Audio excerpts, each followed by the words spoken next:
Welcome to Pherotone Studios. We sounded the neck of Steve's Epiphone Les Paul Junior Special. Epiphone Les Paul Special. So what we did, we got some sandpaper. This is crazy.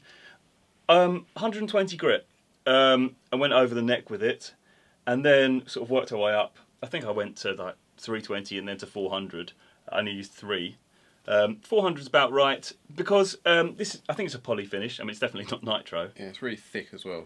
It's not a nice feeling. Well, it's subjective, but for me personally, this gloss all over the neck as well is just too much. I like a satin neck. Yeah, I wouldn't say it was sticky, but it was a little bit more frictiony than I like. More frictiony. Well, we used to like.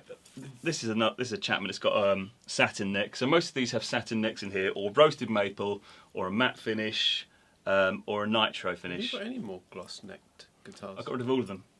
I got that roasted maple Strat, and I got rid of everything that wasn't nitro, matte, or I can't remember what I was saying. Yeah. Or roasted maple.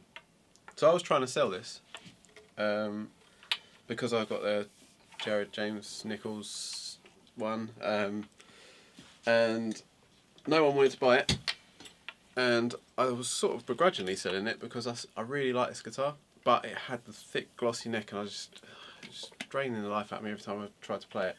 So and then someone offered me some money. It was less than I wanted, so I thought, no, I'm just going to keep it, sand the neck. Well, I'm going to get Mark to sand the neck because I don't trust myself, and it's made it 100 times more playable. Yeah, it was a nice guitar anyway. Yeah, it was great. The pickups are great. Mm-hmm.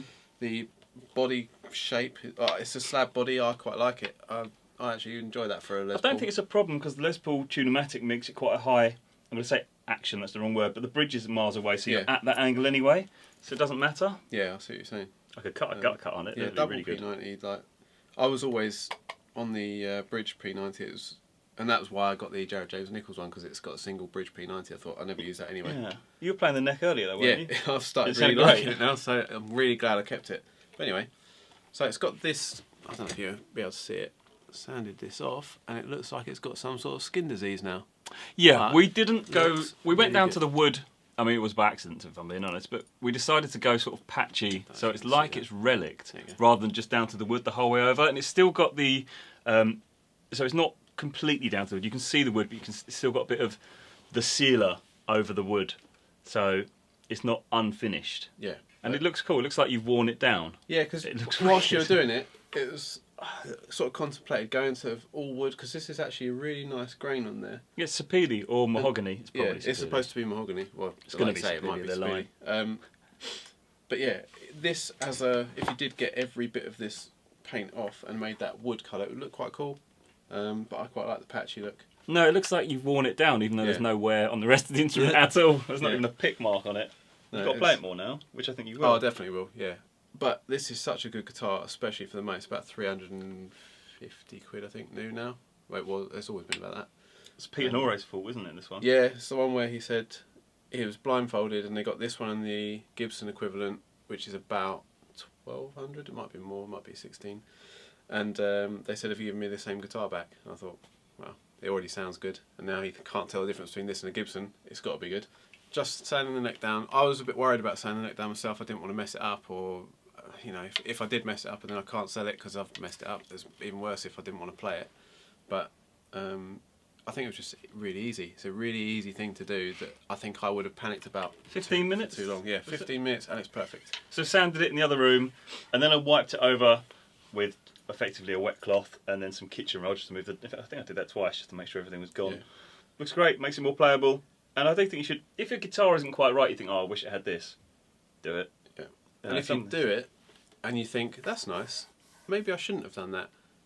Keep putting your hand up to the bit you didn't do, and you'll realise why it's so much nicer. It's like, it's horrible when you get to there. Yeah, people are scared of modifying or changing anything, and I'm a bit like, just do it. I think especially on a neck that you can't replace as well. Yeah, that's why I on was a a bit Strat worried. neck you could buy a new neck. Yeah, on that you can't. You have to buy a new guitar or you could You replace get a it. telly or something, you just take it apart like Lego. It's fine. But this, I thought if I messed it up, I messed it up, and then I'm gonna have to get rid of the whole guitar.